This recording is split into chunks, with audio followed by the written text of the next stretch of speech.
Did you know the FBI's most damaging spy wasn't caught for 22 years because everyone was looking in the wrong place? Robert Hanssen joined the FBI in 1976. His job was hunting Soviet spies on American soil. He was good at it. Serious, sharp, deeply religious. His colleagues trusted him completely.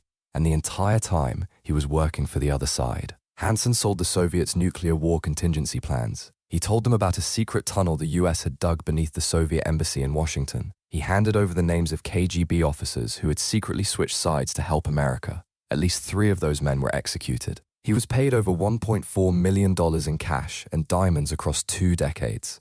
When the FBI finally began hunting for a mole in 2001, they started by looking inside the CIA. Not their own building, not their own counterintelligence division.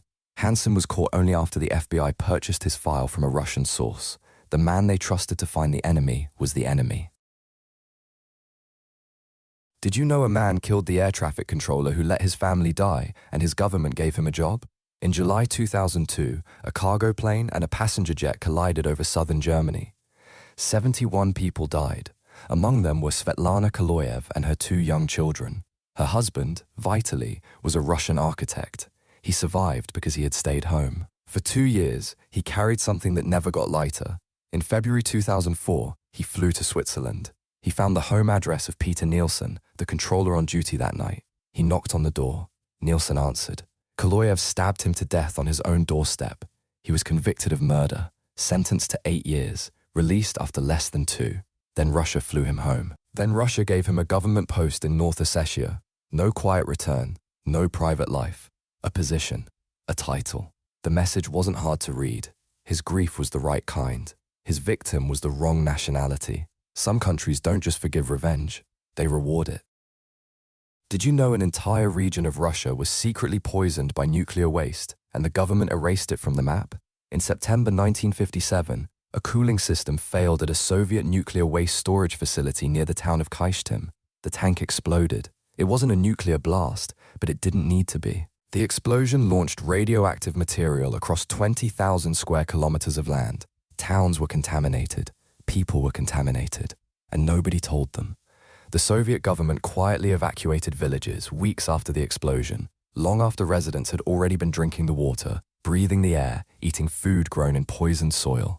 Then the cover-up began. Villages were bulldozed flat. Lakes were physically removed from official maps.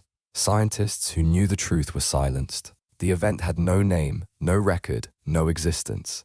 People downwind started getting sick. Their hair fell out. Their skin broke down.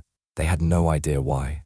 The Kyshtym disaster wasn't declassified until 1989, 32 years after it happened. The region is still one of the most radioactive places on Earth. The Soviet Union didn't just cause a disaster. It buried the evidence inside the people who survived it. Did you know a Soviet doctor once performed surgery on himself, alone, in Antarctica, with no way to call for help? It was 1961. Leonid Rogozov was 27 years old. Stationed at a remote Soviet research base at the bottom of the world. The nearest hospital was months away by ship. Then his appendix started to fail. He had a fever of nearly 40 degrees Celsius. The pain was getting worse. He knew exactly what was happening inside his body, and he knew what would happen if he did nothing. So he operated on himself. He lay on a table, used a mirror to see the incision, and injected local anesthetic into his own abdomen. 2 untrained colleagues held the instruments. A third held a small mirror at an angle so he could see. For nearly 2 hours, Rogozov worked with his bare hands inside his own body. At one point, he nearly passed out from the pain. He kept going. He removed the appendix. He sutured the wound himself. 2 weeks later, he was back at work. He documented everything in his diary. The photographs still exist. Did you know the Soviet government once ran a lab whose only job was to create the perfect poison? It had a name. The camera. Russian for the chamber. It started in the 1920s and never really stopped. Different leaders, different decades, same mandate. Find a poison that kills cleanly and leaves no trace. They tested on real people. Condemned prisoners who had no idea what was being put in their food or injected into their skin. Scientists took notes, adjusted the doses, tried again.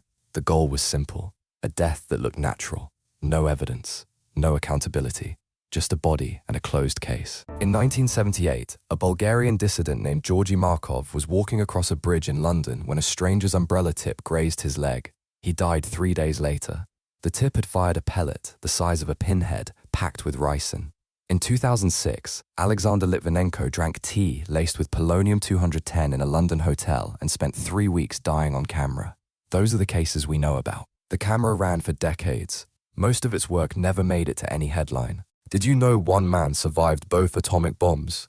On August 6, 1945, Tsutomu Yamaguchi was in Hiroshima on a business trip when the first bomb dropped.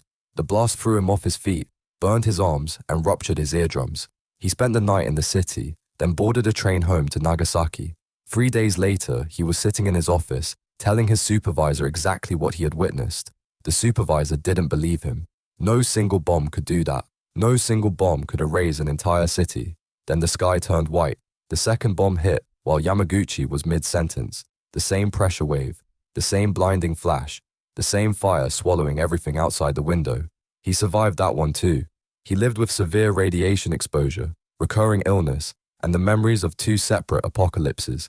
He spent decades speaking publicly about what he saw, trying to make people understand what nuclear weapons actually do to human beings. He died in 2010 at 93 years old. The Japanese government officially recognized him as a survivor of both bombings.